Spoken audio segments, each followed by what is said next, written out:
Good evening to all of you. जैसे कि आप लोग जानते हैं कि यूपी का सेकेंड रजिस्ट्रेशन आज से स्टार्ट हो गया है।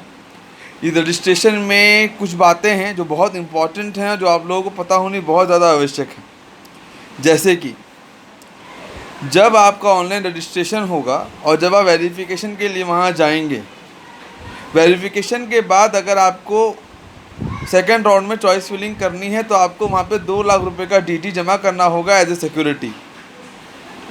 और जिन बच्चों ने पहले रजिस्ट्रेशन करा लिया है, वेरिफिकेशन करा लिया है, वो भी 2 लाख रुपए की सिक्योरिटी जमा करेंगे सेकंड राउंड में। 2 लाख रुपए की फॉर द प्राइवेट कॉलेजेस और 20,000 रुपये फॉर द गवर्नमेंट कॉलेजेस का डिमांड ड्राफ्ट बनेगा यूपीडीजीएमई के नाम से। बाकी डिटेल वेबसाइट पर उपलब्ध हैं।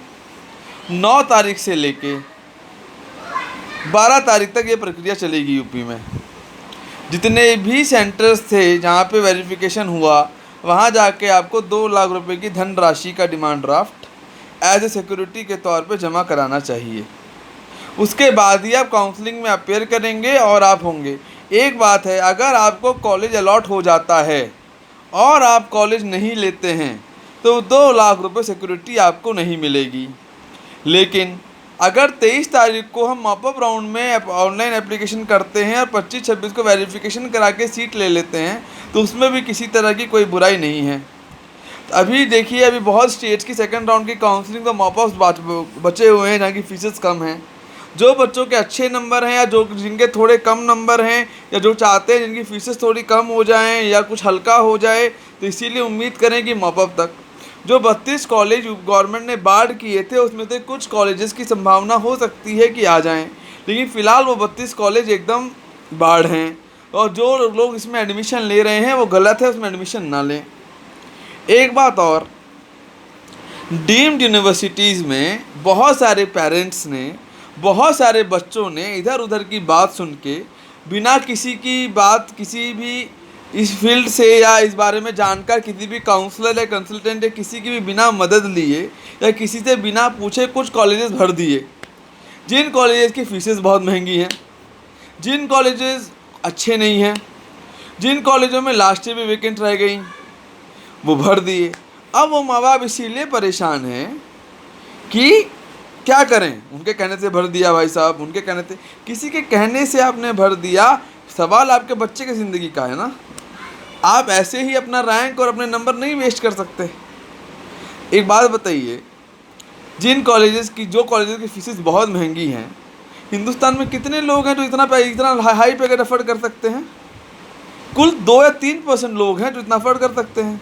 जो सीटें मॉपअप में खाली रह जाएंगी, यहाँ खाली रहेंगी, मॉपअप में आएंगी, वहाँ आपको मौका मिलेगा जानने का, परखने का।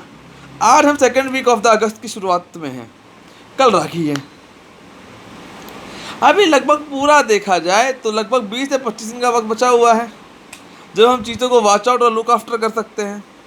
तो हम इतनी हड़बड़ी या इतनी परेशानी या इतनी जल्दबाजी हम क्यों करें?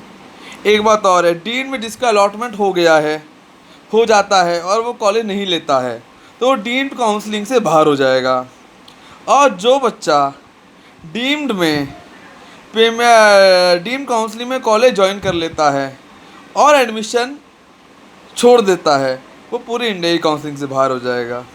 और ऑल इंडिया काउंसलिंग में जो बच्चे गवर्नमेंट कॉलेज अलॉट होने के बाद छोड़ देंगे, वो भी लगभग सभी काउंसलिंग से बाहर हो जाएंगे। इसीलिए अब वक्त है डिसीज़न लेने का, समझने का, चीज़ों को परखने का, उसके बाद एक्शन लेने का।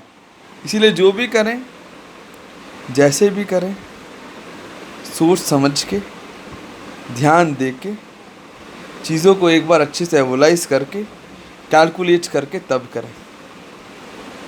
किसी भी कॉलेज के पास ऐसा कुछ भी नहीं है जो आपको कंफर्मेशन दे सकता हो। आप लोगों की हेल्प लें, अगर आपको समझ में नहीं आता है, लोगों से समझें, लोगों की मदद लेना चाहते हैं, उनकी मदद लें। जेन्युइन लोग बहुत हैं जो मदद करने को तैयार हैं, उनकी मदद लें। वो आपकी मदद करेंगे और आपको सही राह और सही डिसीजन देंगे। और किसी भी बारे में कोई भी दिक्कत है, परेशानी है, आपको पूछना है, समझना है, तो मुझसे पूछ सकते हैं। एक बात और है, पेरेंट्स को ऐसी आदत हो गई है बहुत लोगों को कि अगर आप कुछ अच्छे के लिए समझाते हैं, उनको लगता है क्यों समझा रहे हैं, मत समझाइए ना, ठीक है सर, मत पूछिए। अगर आप पूछ रहे हैं तो बातों को समझिए, ध्यान दीजिए, उसके अनुसार चलिए। एक बात और, बाकी स्टेट्स के ही मौका पाने हैं, उनमें भी आपको मौका मिलेगा सभी में। आज एक आपको छोटा सा कैलकुलेशन समझाते हैं, एक रफ कैलकुलेशन। जिन बच्चों के 600 से 700 के बीच नंबर थे, वो बच्चे तो कहीं ना कहीं गवर्नमेंट में सेटल हो गए। 500 से 600 में से कुछ बच्चे चले गए स्टेट कोटाज में, 560 570 से नीचे बच गए ऑल इंडिया के लिए। अब जो राउंड होगा 15% का, जिसका रिजल्ट कल शाम में या परसों सुबह आ जाएगा, इसमें से कुछ बच्चे चले जाएंगे। जिन बच्चों ने प्राइवेट कॉलेजेस ले लिए हैं सस्ती फीस में, वो छोड़ देंगे, वो रैंक घट के थोड़ी और नीचे आ जाएगी। तो वो रैंक घट के थोड़ी और नीचे आ जाएगी, तो जिन कॉलेजेस की फ़ीस का कट ऑफ इस बार काफ़ी हाई गया था, वो कहीं ना कहीं थोड़ा लो आएगा। सेकेंड राउंड में मॉकअप में एक चांस क्रिएट होगा, वहाँ देख सकते हैं। अगर आप नहीं कर सकते तो किसी की हेल्प लेके कर लीजिए, लेकिन कर ज़रूर लीजिए। यही हाल यूपी का भी है। पहले राउंड में बच्चों ने भरा, नहीं लिया। सेकेंड राउंड में डीडी जमा करना है, जो बच्चे नहीं करेंगे, जो बच्चे नहीं लेंगे, उनको नहीं मिलेगा।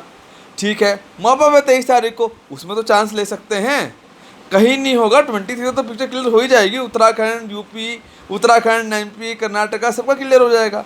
तो वेट कर लीजिए या अभी एक्शन ले लीजिए। जिन बच्चों के लो मार्क्स हैं, वो एक बार समझ लें, बात कर लें, मुझे फेसबुक पे इनबॉक्स कर सकते हैं, चीज़ें समझ लें, मैं समझा सकता हूँ, मैं आपको ये बताता हूँ क्या होगा, कैसे होगा। एक बात और मैं बहुत क्लियरली कह देना चाहता हूँ, कोई भी लोग या जो लोग काउंसलर हैं, कंसल्टेंट, कोई भी आदमी आपके साथ अगर जेन्यून है और कई सालों से कर रहा है तो गलत नहीं करेगा। एक बात और है, गवर्नमेंट में तो होता ही नहीं है, गवर्नमेंट में तो होगा ही नहीं। पेरेंट्स ऐसे सवाल पूछते हैं कि सर गवर्नमेंट में हमें होता होगा क्या? आप खुद सोचिए कि अगर गवर्नमेंट में होता ही नहीं है तब क्यों उसको सवाल कर रहे हैं कि गवर्नमेंट में होता है या नहीं होता है। गवर्नमेंट में कैसे हो सकता है? जो भी होगा काउंसलिंग के तहत होगा, लीगल वाइज होगा, अगेंस्ट तो नहीं होगा। फिर समझिए इन बातों को, बहुत छोटे पॉइंट्स हैं ये। एक बात और है, इस बार नीट काउंसलिंग बहुत ज़्यादा कॉम्प्लिकेटेड काउंसलिंग हो गई। इतनी मेहनत करता बच्चा, एक मजाक है, आईएएस निकालना आसान हो गया, मेडिकल में एडमिशन लेना टफ हो गया। तो इन बातों को थोड़ा समझिए। मैं 3-4 दिन के लिए लखनऊ, कानपुर, बनारस, इलाहाबाद उस तरफ रहूँगा। जो गार्जियन या जो पेरेंट्स मुझसे मैं बात करना चाहें, मिलना चाहें तो मिल सकते हैं, या मुझसे कॉन्टैक्ट करना चाहें तो कर सकते हैं। मुझे फेसबुक पे इनबॉक्स करें। जो लोग मुझे यूट्यूब पे कर रहे हैं, प्लीज़ कुमार गौरव के नाम से मुझे फेसबुक पे ढूंढ लें, वहाँ मुझे करें। कॉमन अपना नंबर वहाँ पे नहीं डालें, नंबर शेयर ना करें, जिसका फ़ायदा कहीं गलत लोग उठा सकते हैं। आपका नंबर पब्लिकली हो सकता है, इसीलिए ना करें। जो भी करें सोच समझ के अपने हिसाब से करें, सही और गलत को नाप के करें। ये मेरा आपसे रिक्वेस्ट है। अगेन बता देता हूँ, यूपी में 12 तारीख तक रजिस्ट्रेशन हैं। सेकेंड राउंड में पार्ट लेने के लिए आपको पहले वहाँ पे 2 लाख रुपए का डीडी काउंसलिंग सेंटर पे जमा कराना पड़ेगा, तो ही आप एलिजिबल हैं। और डीम में जिनका हो जाएगा, वो नहीं लेना चाहते हैं, छोड़ दें, वो डीम से बाहर हो जाएंगे। बाकी काउंसलिंग्स के लिए वो अवेल रहेंगे। ये कुछ बातें हैं, इनको देखें, इनको समझें, उसके बाद ही नतीजा लें चीज़ों को एक तरह से एवलाइज करने के बाद। एक बात और है, अगर आपको मेरी बात पे डाउट होता हो या शक होता हो, आप नेट पे जाएं, सर्च करें और चीज़ें ढूंढ लें। कॉलेजेस का डिटेल मैं दे सकता हूँ, कौन अच्छा है कौन ख़राब है, मैं नापने वाला कोई नहीं होता। एमसीआई की रेटिंग्स हैं, कौन ऑथराइज है नॉन ऑथराइज है, वो एमसीआई ने दे रखा है। डिटेल साइट्स में जाइए, सर्च कीजिए, बैठिए, वक्त निकालिए, तो ही चीज़ें निकलेंगी। ऐसे ही होगा। इसीलिए जो भी करना है, जैसे भी करना है, सोच समझ के आराम से करिए। And again happy Rakhi to all of you, and सब अच्छे से मनाएं। बहन भाई का पर्व है, सब खुशियों के साथ इसको मनाएं। जिन लोगों के एक बात और है, जो लोग को लग रहा है कि हम रेगुलर टच में नहीं आ पा रहे हैं, वो अपना नंबर ड्रॉप कर दें, या मैं उन्हें व्हाट्सअप करूँगा, या मैं कॉल कर लूँगा, या मैं उन्हें मैसेजेस छोड़ दूँगा, मुझे कॉल बैक कर लें। ऐसा कर लें जिससे मैं लोगों को टच कर सकूँ, लोगों से बात कर सकूँ। जिन भी बच्चों को कोई भी डाउट हो, कोई भी चांसेस का दिक्कत हो, मुझसे बात करें, मुझसे कन्वे करें। मैं उनकी हर हालत में मदद करने की पूरी से पूरी कोशिश करूँगा, और मैं करता भी हूँ। एक बात और है, लोग ये सोचते हैं कि सर आप क्यों कर रहे हैं। मैं इसलिए कर रहा हूँ कि आपका साल और आपका वक्त ना बर्बाद हो।